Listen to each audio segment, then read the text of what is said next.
Hi, everyone, and welcome back to English with Tom and Julia. This is the place where language meets life, where we practice English while talking about what really matters. Every episode is a chance to slow down, reflect, and grow in both words and wisdom. And today's topic is something we all think about, sometimes without even realizing it. It's about money, but also about something much bigger than that. That's right. Today's episode is called Dream Bigger. Let money be the tool, not the goal. That sounds good already. Because let's be honest, we all want financial success, but sometimes we forget why. Exactly. We get so focused on making money that we forget what money is for. Let me ask you a question. How much money do you think is enough to finally feel at peace? The magic question. Most people say, just a little more than I have now. Yes, it's always a little more.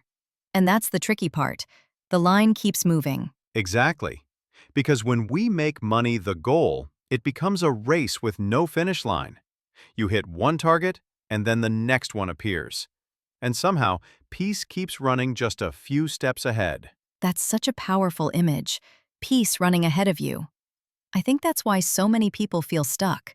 They work harder, earn more, but never feel truly satisfied.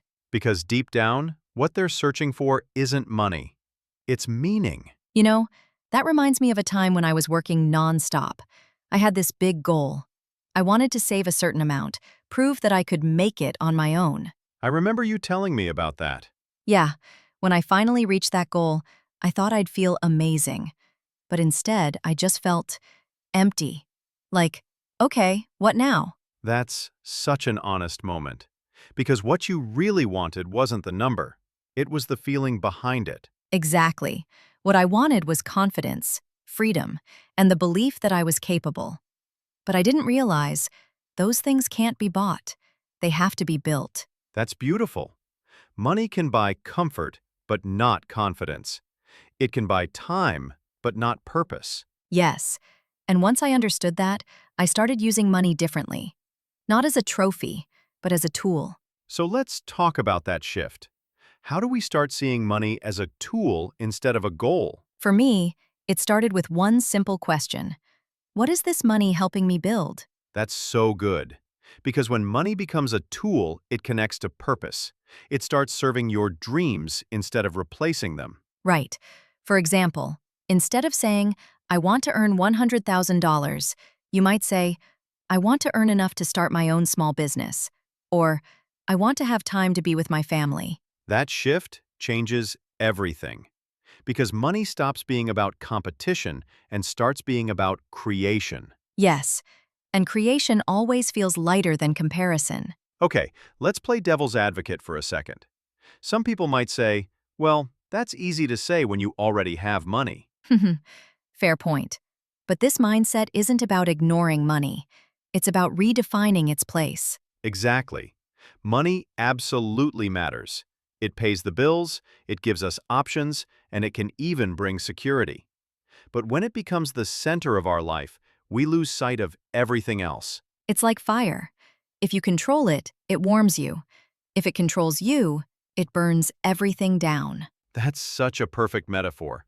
Money, like fire, is meant to serve, not consume. So here's something our listeners can actually do today. Before making any big financial decision, buying something, choosing a job, starting a project, ask yourself 3 questions. First, what do I really want this money to do for me? Second, is this choice moving me toward freedom or stress?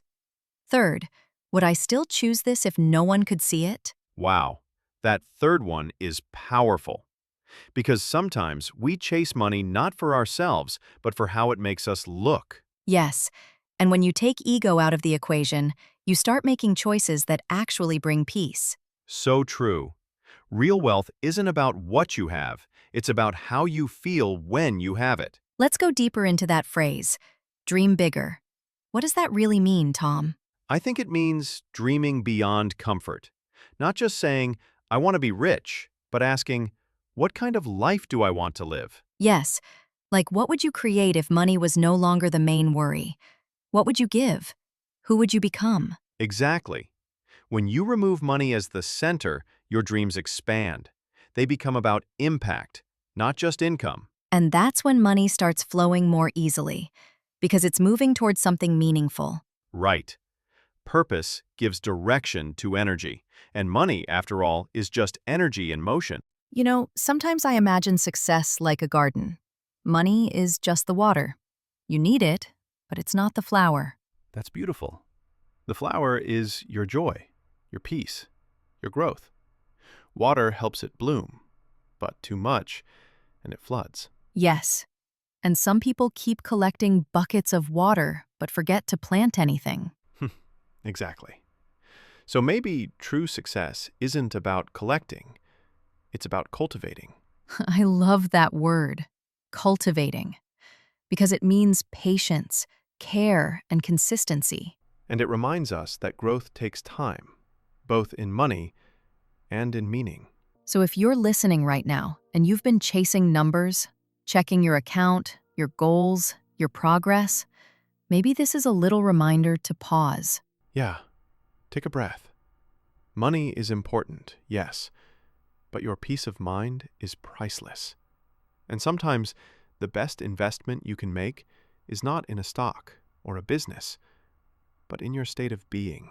You know, we live in a world that celebrates more followers, more income, more success. But maybe the real success is learning when enough feels right. Exactly. Because when you stop measuring your life only in numbers, you start feeling the richness of what's already there.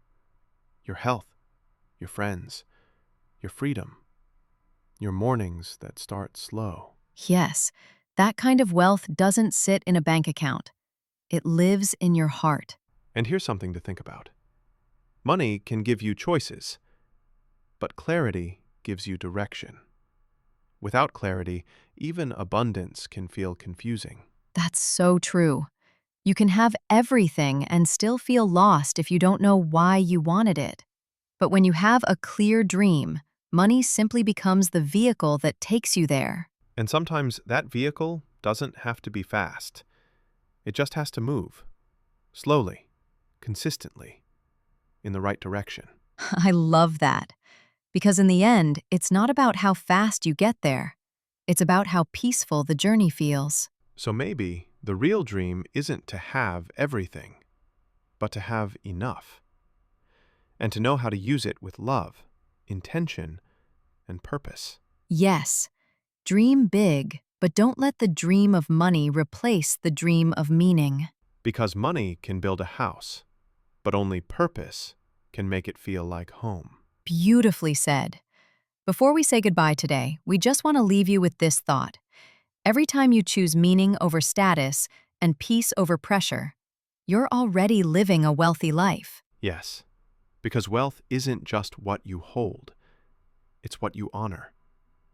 It's the calm morning coffee, the hug from someone who loves you, the time to breathe without rushing. And maybe that's what money is really for, to give us the space to live, love, and create, not to make life heavier, but to make it lighter. So tonight, if you're thinking about your goals, your finances, your plans, don't just ask, how can I earn more? Ask, how can I live more fully? Because when you start living with purpose, money follows naturally. It flows where energy flows. And the best part is, you don't have to chase it anymore. You attract it by being aligned with what truly matters. Exactly. And if you're in a season where things feel uncertain, where you're trying to balance your dreams and your bills, remember, this is not the end of your story. It's just one chapter of becoming. Keep showing up. Keep believing that your dreams are valid. Keep building, not from fear, but from faith. And one day, you'll look back and realize the money came, the peace stayed, and the person you became was the real reward. That's beautiful. And maybe that's the message of today's episode. Don't make money the goal. Make growth the goal. Make joy the goal. Make freedom the goal. And let money be the tool that helps you live the life you've always dreamed of. Thank you, truly, for spending your time with us today. If today's episode made you think, reflect, or breathe a little easier, we'd love if you shared it with someone who needs that same reminder. Yes, someone who's been chasing too hard, forgetting how far they've already come. Send this episode to them as a quiet message that says, "You're already doing okay." And if you're joining us for the first time, welcome to English with Tom and Julia. This space is for reflection, connection, and conversation that helps you grow in English and in life. We'll be back next time with another heart-centered talk about purpose, growth, and the language of becoming. Until then, take care of your peace, take care of your purpose, and take care of your dreams. And remember, dream big, but live gently. See you next time.